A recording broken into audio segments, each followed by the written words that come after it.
एक वसी सल्तनत के क़ल्ब में एक बादशाह रहता था जो अपनी हिकमत और इंसाफ के लिए दूर दूर तक मशहूर था। बादशाह आयरलैंड, जैसा कि वो जाना जाता था, नर्म लेकिन मजबूत हाथ से ज़मीन पर हुकूमत करता था। इसकी रियाया उसे पसंद करती थी और उसकी अदालत ऐसे मुशीरों से भरी हुई थी जो उसकी अक्ल और फैसले की तारीफ करते थे। एक दिन शाही बागात में से गुजरते हुए किंग आयरलैंड ने देखा कि एक खूबसूरत सुनहरी पंख ज़मीन पर पड़ा है। यह सूरज की रोशनी में चमक रहा था, एक दूसरी दुनियावी शान से चमक रहा था। बादशाह ने इसकी खूबसूरती पर ताज्जुब करते हुए इसे उठाया। जैसे ही इसने इसे थाम लिया, उसने अपने हाथ से और अपने दिल में एक अजीब सी गर्मी का बहाव महसूस किया।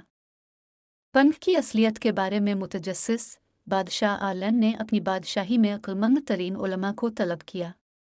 उन्होंने कदीम तहरीरों और तोमारों को छेड़ा, लेकिन कोई भी इस बात का तयन नहीं कर सका कि ये पंख कहाँ से आया है या इसका क्या मतलब है।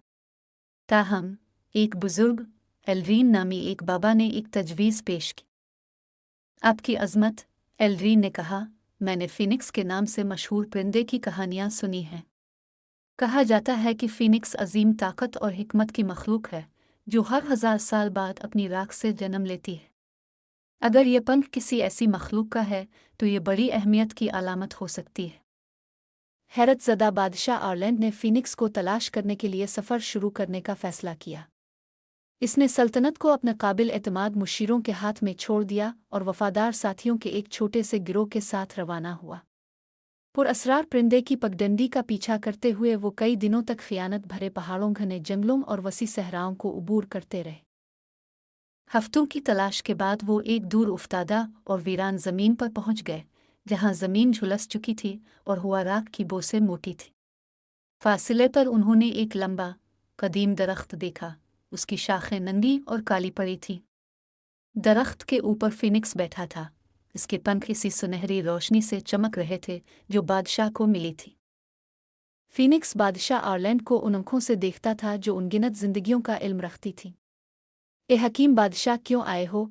फिनिक्स ने पूछा। इसकी आवाज़ दूर आग की कड़क जैसी थी। किंग आयरलैंड ने गहरा सर झुका लिया। मैं हिकमत की तलाश में आया हूँ अजीम फिनिक्स, इसने जवाब दिया। मैंने अपने बाग में आपका एक पंख पाया और मैं जानना चाहता हूँ कि इसका क्या मतलब है। किंग आयरलैंड ने गहरा सर झुका लिया। मैं हिकमत की तलाश में आया हूँ अजीम फिनिक्स, इसने जवाब दिया। मैंने अपने बाग में आपका एक पंख पाया और मैं जानना चाहता हूँ कि इसका क्या मतलब है।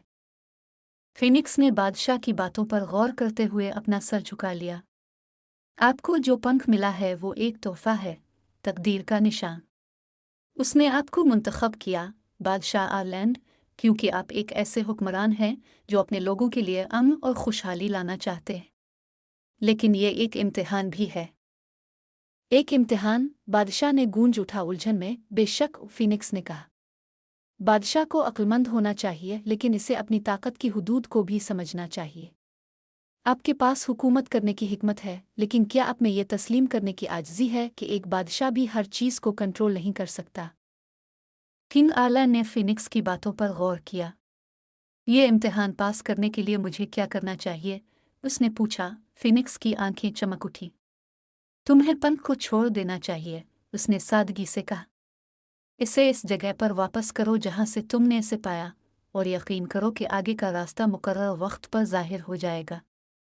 अगरचे इसे खूबसूरत पंखों से अलग होने से तकलीफ हुई, बादशाह आयरलैंड अपने दिल में जानता था कि फिनिक्स सही था। इसने एक बार फिर झुककर फिनिक्स की रहनुमाई के लिए शुक्रिया अदा किया। भारी दिल के साथ वो और उसके साथियों ने बादशाही की तरफ वापसी का रास्ता बनाया। वापसी पर किंग आयरलैंड ने सुनहरी पंख को बाग में वापस रख दिया जहां इसे ये मिला था। जैसे ही इसने ऐसा किया, रोशनी की चमक में पंख गायब हो गया और एक गर्म हुआ का झोंका बादशाही में फैल गया, अपने साथ अमन और तजदीद का एहसास लेकर गया। इस दिन से आगे बादशाह आयरलैंड ने एक और भी बड़े मकसद के साथ हुकूमत की। वो समझता था कि हकीकी हिकमत सिर्फ फैसले करने में नहीं है, बल्कि ये जानना भी है कि कब जाने देना है, कब नामालूम पर भरोसा करना है और कब चीज़ों की फितरी तरतीब पर यकीन रखना है। दानिशमंद बादशाह और सुनहरी पंख की कहानी पूरी ज़मीन में फैल गई, आने वाली नस्लों को मुतासिर करती है। और अगरचे पंख ख़त्म हो गया था, लेकिन इसकी मीरास लोगों के दिलों में जिंदा थी, یہ ایک یاد دہانی ہے کہ حقیقی حکمت عاجزی اور اعتماد میں ہے۔